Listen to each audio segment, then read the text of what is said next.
and has exploded to 1,000 acres. Fire crews tell us that this fire is burning dangerously close to multiple homes. 12 News journalist Jonathan McCall has been on the scene all evening near Stagecoach Pass Road and Boulder View Drive. And Jonathan, what are you seeing right now?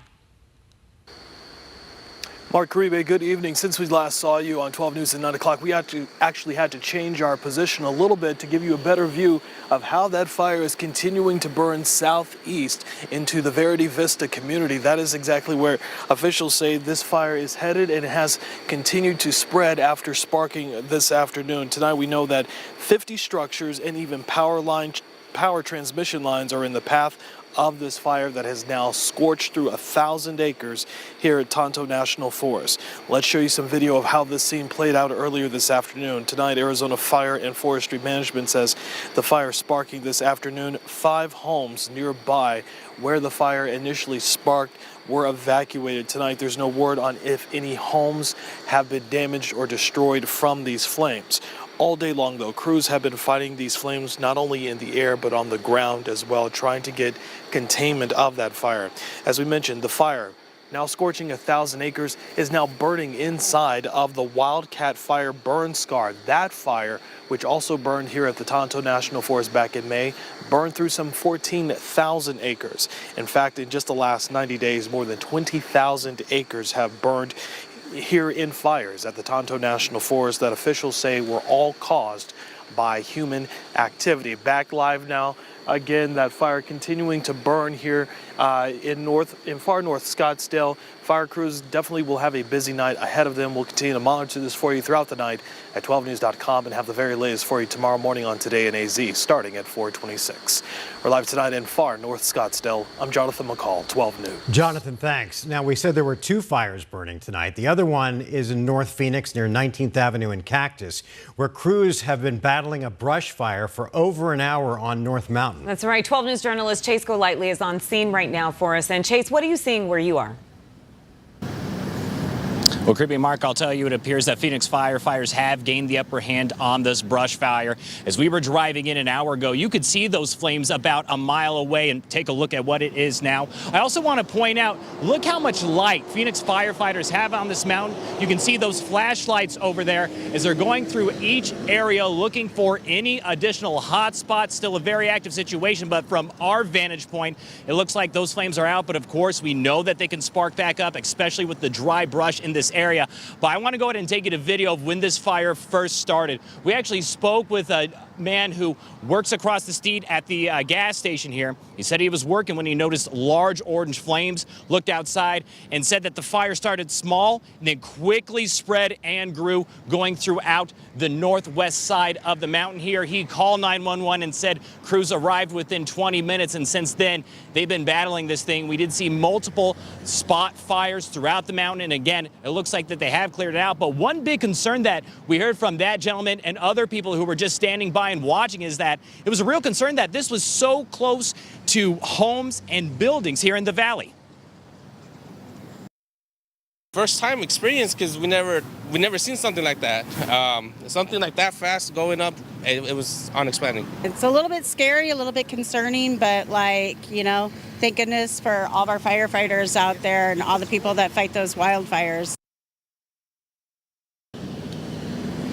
And I do want to go back out live because it looks like our camera's picking up firefighters knocking out one of the few hot spots remaining right now. Again, you can see their flashlights. They're up pretty high on the mountain, and just what we can see from these fire trucks really lighting up this side of the mountain, there's a lot of dry brush. And like we heard from people out here who witnessed that fire spread and grow, is that it happened really quick, especially with that wind not helping out. But again, it appears firefighters are starting to get things under control. We know that they will be out here for a while as they maintain those hot spots and make sure nothing sparks back up. We are still waiting for official word on the Phoenix Fire Department. We'll be sure to bring you any updates as we learn more. But for now, we're live in Phoenix. Chase Golightly, 12 News. Yeah, very scary to see that so close to residential areas. We turn now to meteorologist Lindsay Riley. Linz, what are the conditions like as far as the fire goes in the valley right now? Well, across the valley, wind speeds are beginning to come down, but earlier when these fires sparked, we were seeing 25+ mile per hour wind gusts. Right now we're looking at about a 10-mile-per-hour breeze, but it is still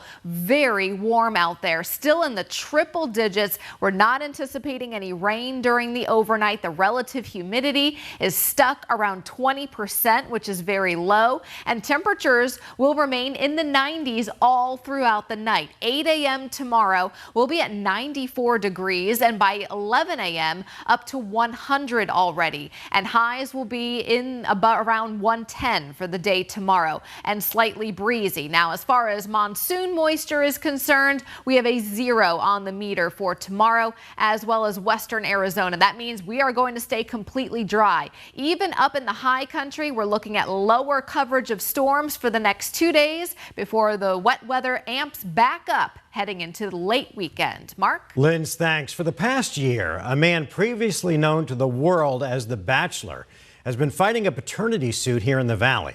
Last May, a woman accused Clayton Eckerd of getting her pregnant and then filed a suit and shared her story publicly. Well, this month, a judge ruled in Eckerd's favor, and in an unprecedented ruling, she's also asked the county attorney's office to investigate the woman for possible criminal charges. 12 News journalist Bianca Bono sat down with Eckerd, and Bianca, you learned this is not the first time that this woman has made similar accusations. Yeah, Mark Rebe, that's right. We've obtained court records, not only from Eckerd's case, but from another case out of Maricopa County.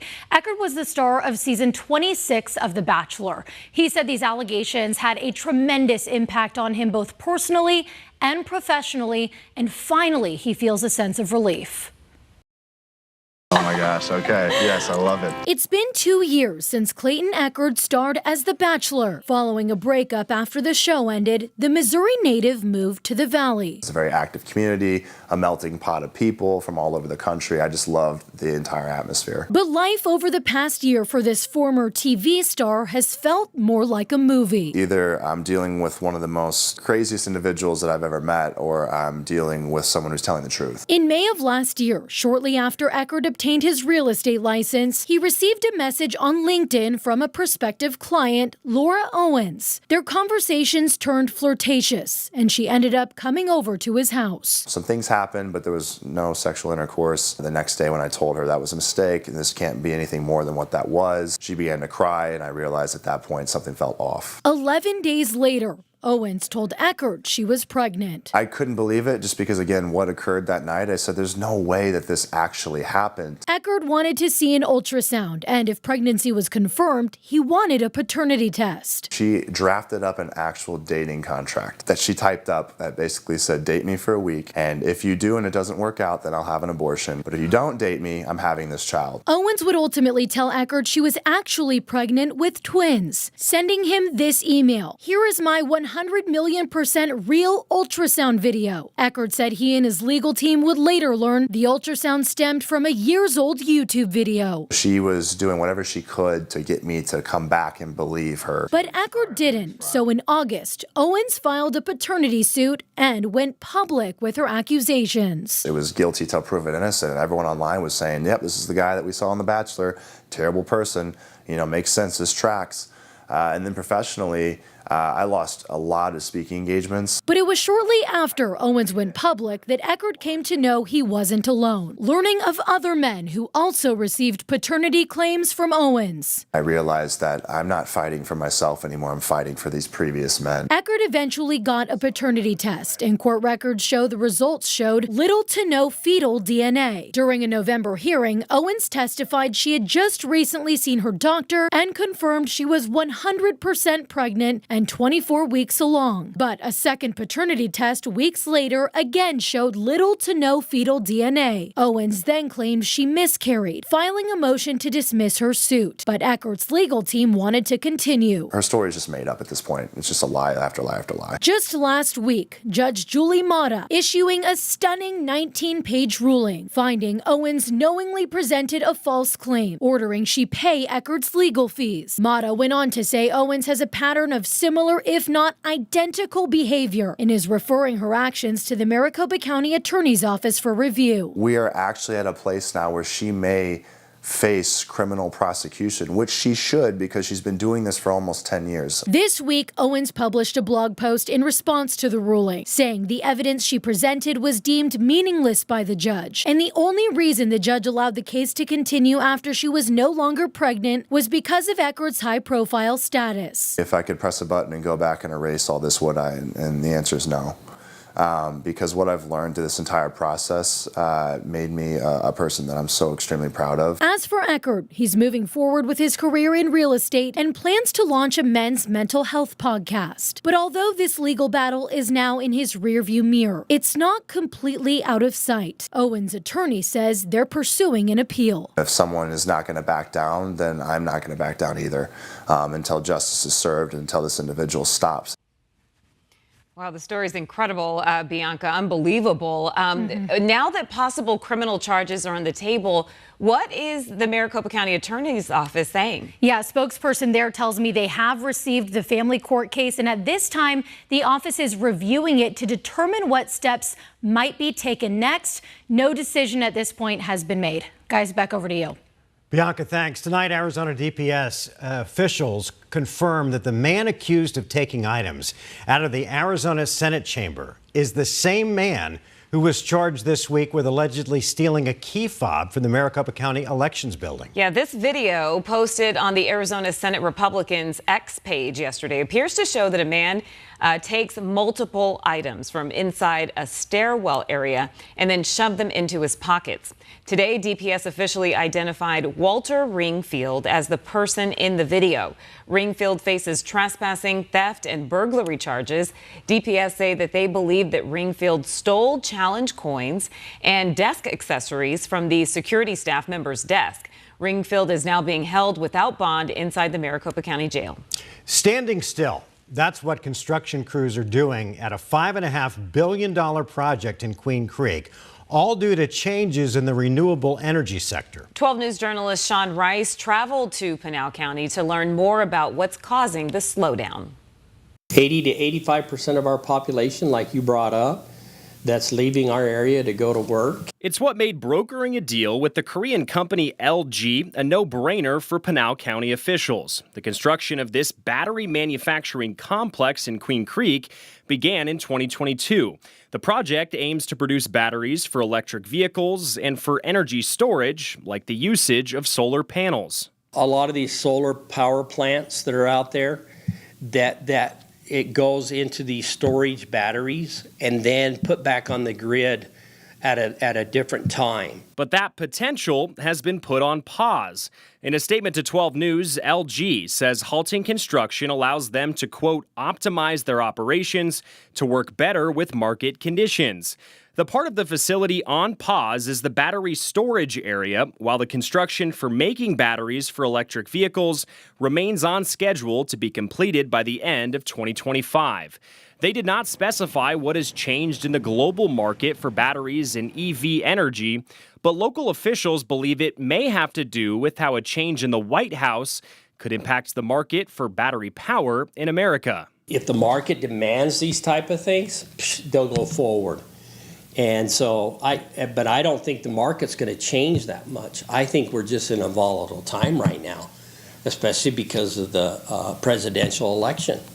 And that's going to be a big difference on how things go. Despite these delays, all stakeholders involved, from LG to Pinal County to the town of Queen Creek, remain optimistic that market changes won't keep these cranes sitting in the desert heat for too long. I mean, they spent all that money on all that property, and they've got a third phase that's going to be coming down the pipeline. And they're committed. Sean Rice, 12 News. Sean, thanks. Town officials tell 12 News that expansion on things like building new roads and highways will continue near the battery plant. They still are committed to advancing manufacturing in that area. New tonight, a Texas grand jury has indicted 2 former Uvalde police officers. These are the first criminal charges filed after the 2022 mass shooting at Robb Elementary School in Uvalde. The The massacre left 19 children and 2 teachers dead. Former school district police chief Pete Arredondo and former school police officer Adrian Gonzalez are facing felony charges for abandoning and endangering a child. Earlier this year, the Justice Department released a damning report that found law enforcement officers botched their response to the tragedy. The Texas Department of Public Safety confirms that Arredondo turned himself into authorities earlier this evening. Up next, storms in the high country are giving some relief from the fire dangers, the updated restrictions that you should know about ahead of the 4th of July celebration. Plus, how the University of Arizona is getting Arizonans involved and keeping us educated during the monsoon. And meteorologist Lindsay Riley is up next.